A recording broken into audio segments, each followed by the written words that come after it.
Hey, so this is the folks at Fourth Coast. This is Kevin, Loring, and Mark, and we're staring at our big, beautiful Antique Boat Museum's Scripps V12 master and link rod and link pin assembly.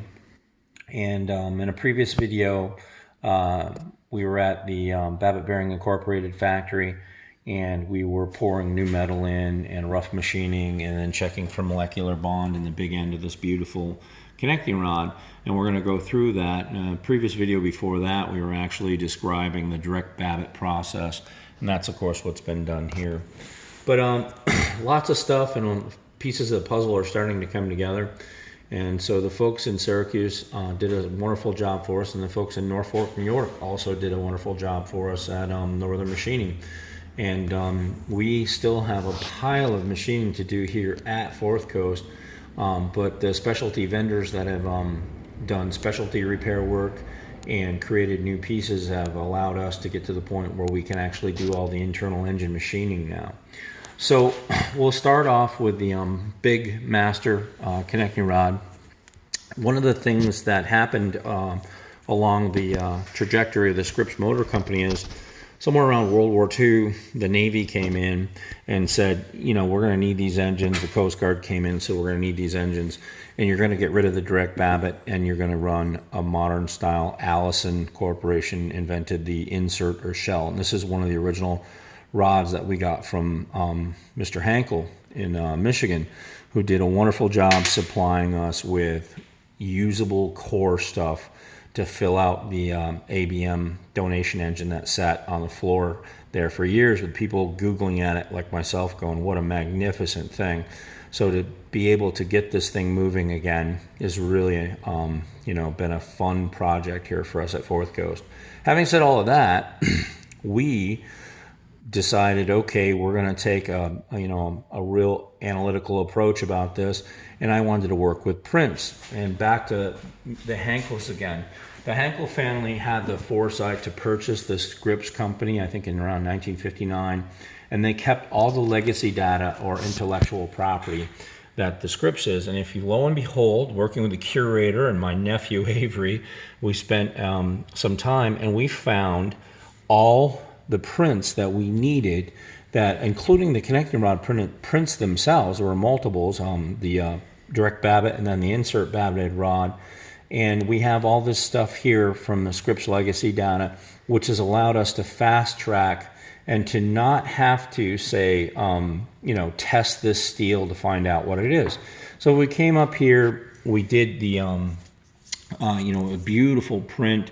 We did the conversion from stereoscopic hardness to case hardened Rockwell, which is a modern process, and we did the conversion on the steel, and we ended up using 8620 ASE standard steel with a surface finish of X. And this print and the prints that the ABM museum has via the Hankel donation is really, it's just a wonderful thing, and it's allowed us to fast track a lot of things that were unknown variables. So if we come over here, we'll go to the big end of the connecting rod, and one of the weaknesses that the Scripps Motor Company must have noticed is the original Babbitt rod didn't have this annular ring in here, which supplies a well of oil at all times to come up through this bushing here, and there'd be another bushing here. You can see the small oil hole. Can you get in there, Kevin, for that? For the small oil hole, which is responsible for lubricating the link for the link rod portion of the V12s. And it's kind of cool to think about how they were doing this. So when the Navy had them upgrade to a shell versus direct Babbitt, they wanted that annular ring in there, and the Scripps company must have noticed that they had, irregular wear patterns and things like that. Well, the folks at Northern Machining, great friends of ours and been one of our vendors for a long time, they were tasked with making the new link pin. And we have the link pin print over there, and we have the link pin bronze bushing print also. There's two required in the rod. So we were to come over here, and this is really important, Kev, you might want to show this. we didn't have to send this out to a laboratory and have it tested because Kevin's going to blow in on that. And we know it's SAE, or Society of Automotive Engineers, 62 bronze. So that's what we did. We ordered SAE 62 bronze and away we went. So we're really pretty happy about that. The folks at Northern were also tasked at making these bushings. Now, let's see if we can replicate this. One of the things that we did is when we were doing this, we sat down and we had the outside diameter of the bushings made extra large, and here's why. Because if we try and we put this bushing in here, you can see it's loose. We found several of them loose due to oil starvation. And if we come over here, this bushing is really loose, and that one won't go in there, which means ultimately that Scripps had different size holes. We had all of our bushings made with an oversized outside diameter and an undersized inside diameter so that we can custom fit all of this stuff. Kevin or Loring or myself will be at the honing this to a standard. And then we made up some sacrificial drivers for installing them and for turning these custom diameters, whether it's the wrist pin or whether it's the link pin, to do this. There are a lot of different processes in making this work. And here's another custom tool that we made to hold this so that we can bore the inside of these to get them close for final honing.